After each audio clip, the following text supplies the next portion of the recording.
तीसरा, क्षमा। ये कठिन टॉपिक है, कई बार क्षमा करना कठिन हो जाता है,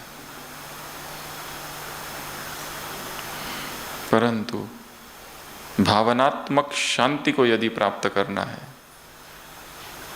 इमोशनल पीस,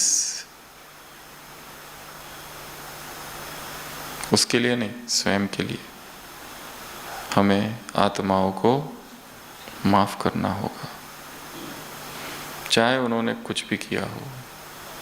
क्योंकि उस समय जब उन्होंने जो कुछ किया, हमें पूर्ण ज्ञान नहीं है उस चीज का। उनकी दृष्टिकोण से शायद उस समय वही सत्य था, सही था।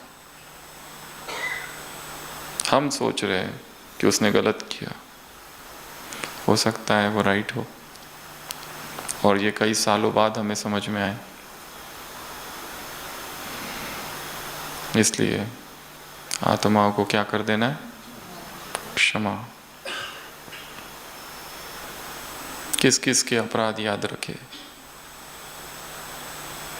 कोई कैसा भी हो, कितने ही विकर्म क्यों ना किए हो, कितनी ही ग्लानि क्यों ना की है, कितने ही अत्याचार क्यों ना किए हो, परंतु परम सुख तभी प्राप्त हो सकता है जब हम उसको बिना किसी शर्त के क्षमा कर दें।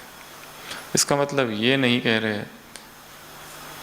कि उससे फिर से दोस्ती, अगर हम उससे मेंटेन डिस्टेंस रखना चाहते हैं तो वो भी सही, परंतु वो अपनी यात्रा पर, हम अपनी यात्रा पर हमने मन से उसे माफ कर दिया है। उसे खत लिखो और उसको बोलो हमने तुम्हें माफ कर दिया, परंतु वो खत कभी पोस्ट मत करना, unposted, unshared.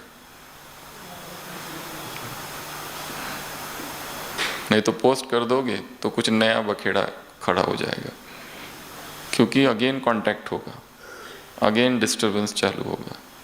Emotional, psychological, physical distancing, उस डिस्टेंस को मेंटेन करते हुए ही क्षमा। धीरे धीरे समय के साथ वो व्यक्ति, वो आत्मा फिर से आ जाएगी, परंतु नवीनता के साथ। इसलिए क्षमा, बेशर्त क्षमा, अनकंडीशनल पार्डन, फॉरगिवनेस।